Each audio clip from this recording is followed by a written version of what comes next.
Hello, Taurus, and welcome to your March 2024 tarot card reading. Hello, everyone, and welcome back to the channel. For those of you who are new, my name is Jane. Thanks to everyone for being here. So for these tarot card readings, you are free to watch for either your sun, moon, or rising sign. If you're interested in your love energies, you can certainly check out your Venus sign as well to see if that resonates for you too. So let's go ahead and keep it short and sweet this month. Let's go ahead and get right into the reading. Hello, Taurus, and welcome to your March 2024 tarot card reading. Let's go ahead and get started here with the spirit animal card. Okay, Taurus. Watch and wait. I actually really like this card for Pisces season specifically. And even then, as we move into Aries season near the end of March, that's going to be 12th house activity for you. So you're really just kind of in this mode where, you can still manifest things and do things and check off all your goals and your to-do list items and whatnot. But I also kind of feel like there is a big separation between the really big stuff that you want in your life and the smaller things that you want in your life.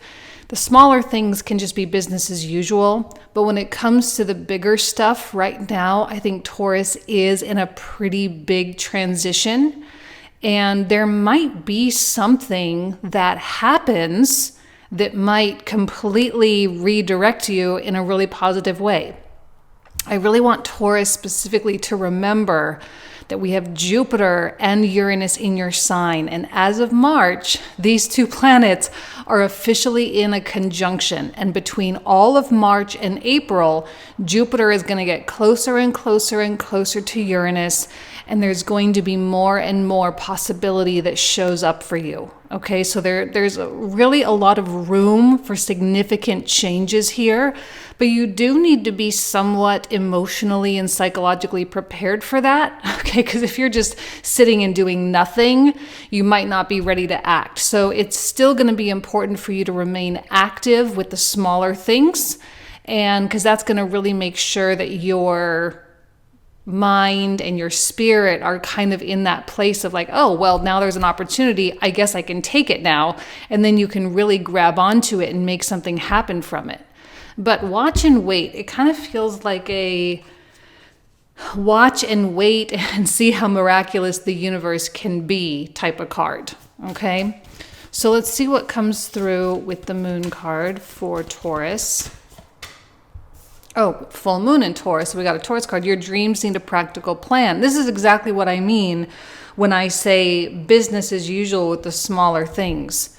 Because if you are continually aligning yourself each day with your goals, you're sitting down, you're thinking about them, you're actually taking steps toward their completion and bringing things to resolution, that's the modality that you're going to need to be in. That's the vibration. That's the mindset you'll need to be in, so that when possibly, the right person comes in, the right email comes in, the right new job offer comes in, whatever that case is, when that happens, you will be in the mode to jump on it and take advantage of it while it's happening right now. Because how many times in your life have you been sort of sauntering along, had an opportunity come your way, and your body was just like, I don't know if I'm really ready for it.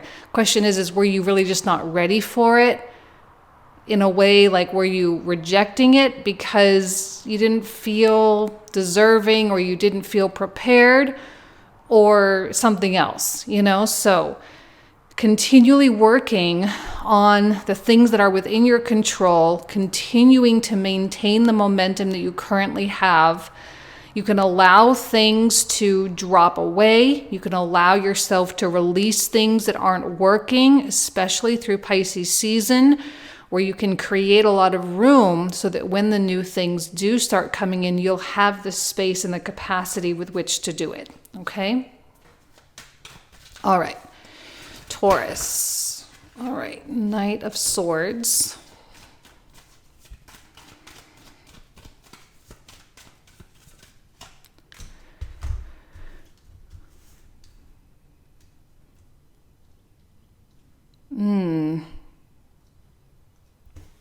That Knight of Swords feels very uncomfortable to me when, especially in contrast with the Temperance card, which is all about kind of Zen, stoic, disciplined, focused. This is all very even, temperate, moderate. I like to throw the word Zen in there. Where the Knight of Swords feels rushed and hasty and stressed and a lot of anxiety. This is also completely the opposite of the watch and wait seahorse spirit. It's also the opposite of the practical plan. This just feels the opposite of everything. This might be a little bit of your shadow coming out. that part of you that's like, oh, we got to rush and oh, we got to hurry up and do this. And you're feeling all this pressure. Maybe it's pressure from your job or pressure just from like, oh, I'm getting older, I have to hurry up and do this, whatever. Maybe you're feeling this pressure. And also, I don't know that Uranus and Jupiter are helping with this, because Uranus is a very active planet. There's a lot of energy that comes through with that. Plus, we also, throughout the beginning of March, still have Venus and Mars in Aquarius, which is connected with Uranus as well. So there might just be this underlying tone of, you have energy and therefore you have to use it. But this one feels very sporadic. It feels unpredictable. It does not feel like it is going according to your plan. And this might be a little bit of that shadow part of you that kind of wants to throw you off the rails. So we're not trying to do things hastily. We're not trying to do things without really thinking about things or understanding what role they play in our lives or what role they play in our bigger plan. Although this may be a temptation, not only through March, but through April as well. And the Temperance comes out and says, it's okay. We're just kind of in this place where we have heightened energy transits going on, but we still need to be in control. And I love the Two of Cups because to me it feels like there's someone else in your life that can help you kind of maintain perspective. I feel like this Knight of Swords has lost perspective and it has lost kind of this sense of, well, for me, the word that I keep coming back to is they've lost control. Okay, and so in order to get control, they're out there grasping and doing things in a desperate way, and that's really not the way we want to approach things. We don't want to approach it with desperation.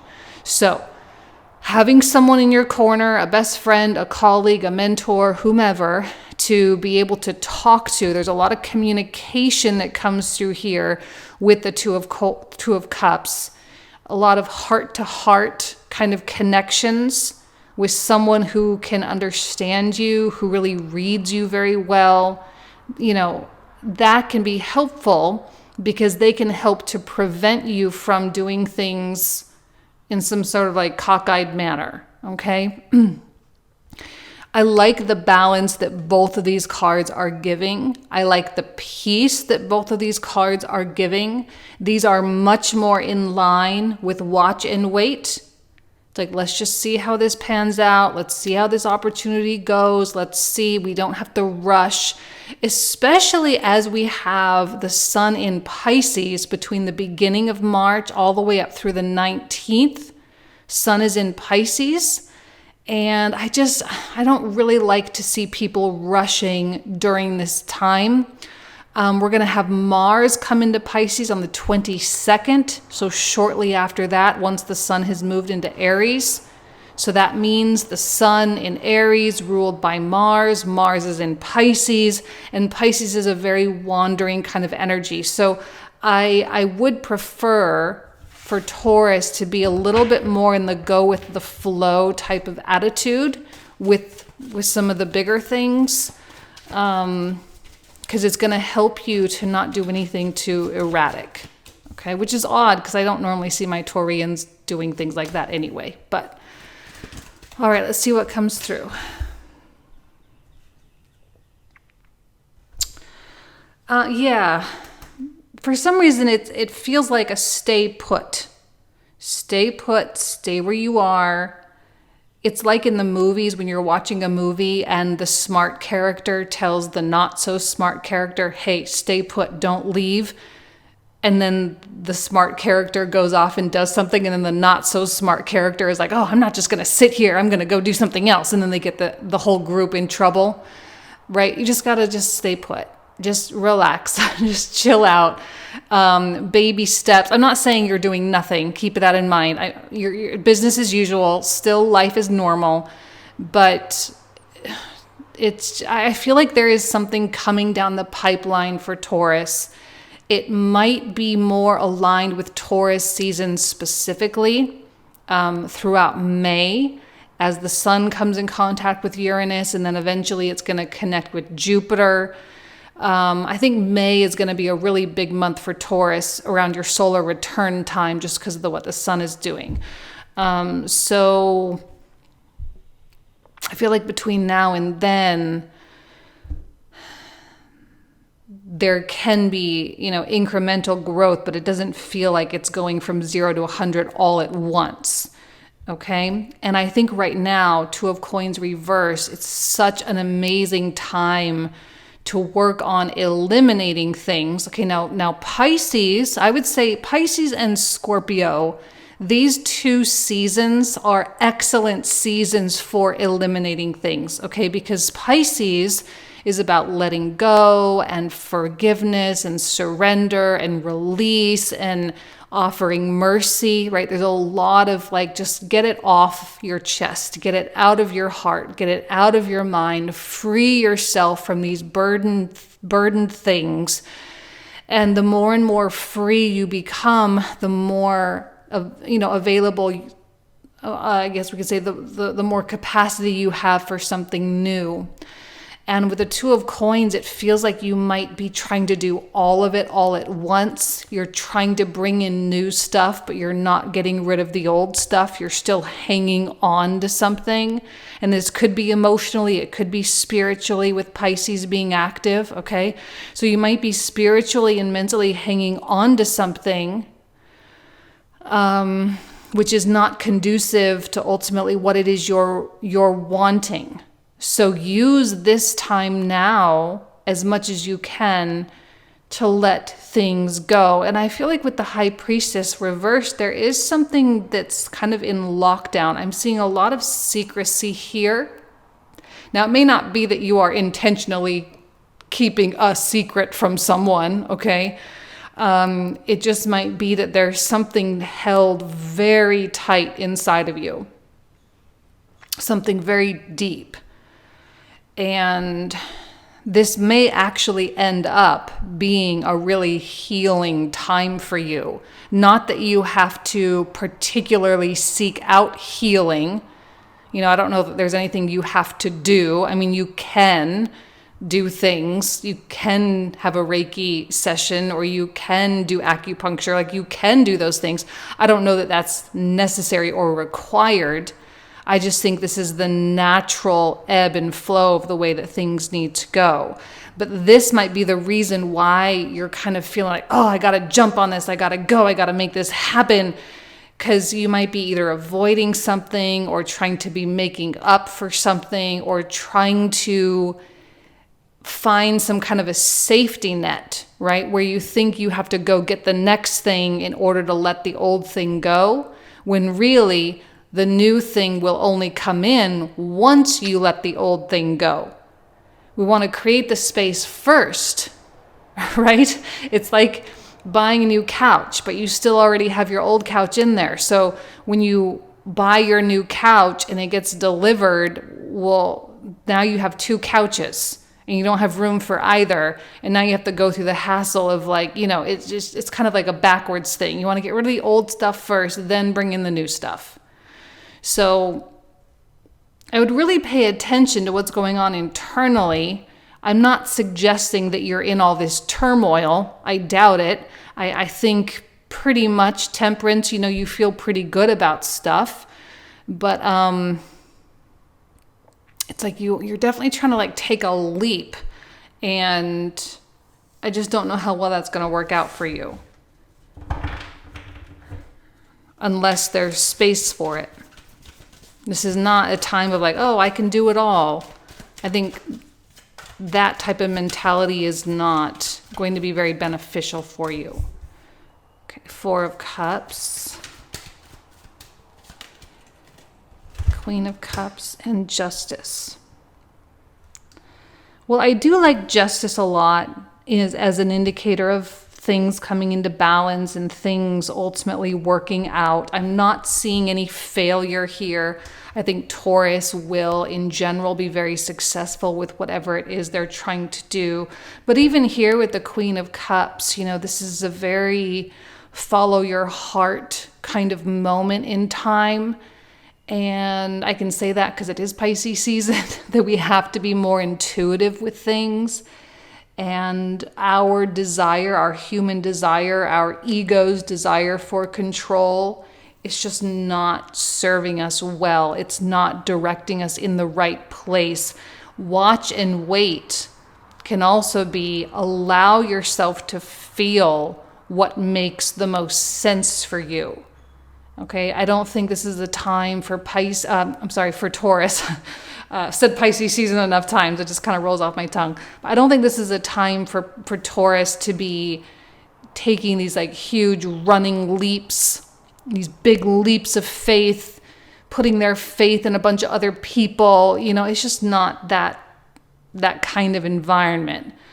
I'd prefer, especially with the Justice card, for things to be decided in logical, practical ways that are guided by the intuition, right? So you have an intuitive ping, if you will, and you can't get it out of your mind. And so you talk to someone, you consult with people, you get other people's perspectives. Now, this is not putting other people's opinions ahead of your own. What this is doing is just allowing you to see things from angles that maybe you didn't consider, or see things from, or see potential issues or unforeseen consequences of things, right? Other people's perspectives can be so helpful for you. And this can help be preparation. That's what this is really all about. It's preparation for this watch and wait when something suddenly comes in, because you are going to want to be prepared. Because if you're not prepared and something comes in, you're going to be frazzled and you're going to be spread thin and you're going to be discombobulated and nothing's going to really go very well. It's going to be chaos. And I don't think that's really what Taurus wants. So it's better to let this unfold more organically and allow the universe to kind of step in and offer a few little miracles here and there, than it is to try to get it all right now, okay? Even with the Four of Cups, in the reversal, I'm kind of seeing you rejecting certain things right now, especially when the things that are coming in are not absolutely in line with what you see your life to be. Because this Knight of Swords can often make decisions rooted in fear and take things because you're afraid, or you're in a hyper survival mode or something, and then it ends up being extremely temporary, or it's just really not what you want, or you get yourself in an environment that is chaotic in and of itself because you actually attracted it while you yourself were in a state of chaos. Okay, so there does seem to be some kind of a bigger picture playing out here. There's something more divine and miraculous that is happening. But this frazzled energy, you do have control over it. You do have a capacity to kind of take a step back and breathe and analyze and really think about what's going on, and to be practical in the face of that Knight of Swords reversed, because we all have this. This is all a part of us. I'm not, not saying I've never been there. I'm not saying I've never made a decision in that place, because I certainly have. And it's just not really the right place to do it in, because then other things and other people, you rely very heavily on them. And we know Taurus doesn't like to rely on other people all that much. Self-reliance, right? But you rely on others and you rely on external circumstances a little too much. All right. And that can get you in kind of a tough spot. So let's go ahead and pull out the clarifiers and see what else comes through. So for those of you who are new, the cards I'm about to pull out are the cards we will cover in the comprehensive reading. And the link for that can be found in the description box in the comment thread down below. We usually talk for another 25 to 30 minutes approximately about all these cards. So it's kind of like a whole second half of the reading. So if you want to join, you are more than welcome. Seven of Swords does not surprise me at all. Continuing to clarify the Knight of Swords, the Devil. Yeah, he was not giving me a good vibe at all. All right, and the Chariot. Okay, well, there is some saving grace there. And Temperance, beautiful Ace of Cups. I told you something was going to come in. Watch and wait.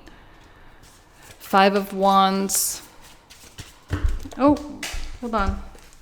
I just had card fall off. And we have Eight of Coins. Okay, and then these two also came out.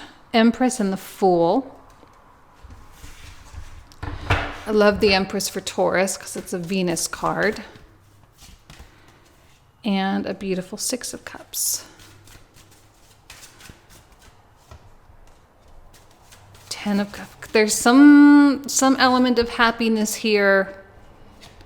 You don't want to shoot yourself in the foot. I really think there's something great coming on down the line. We have Death.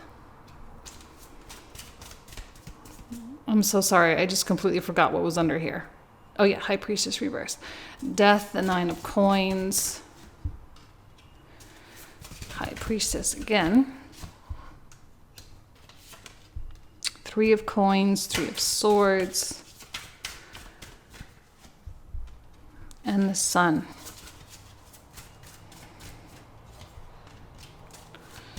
Seven of Coins.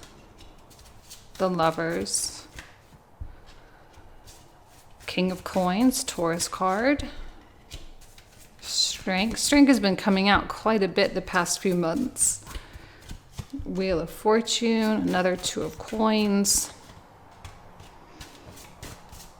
The Tower. Tower does not surprise me. Seven of Cups. And Page of Cups. Okay.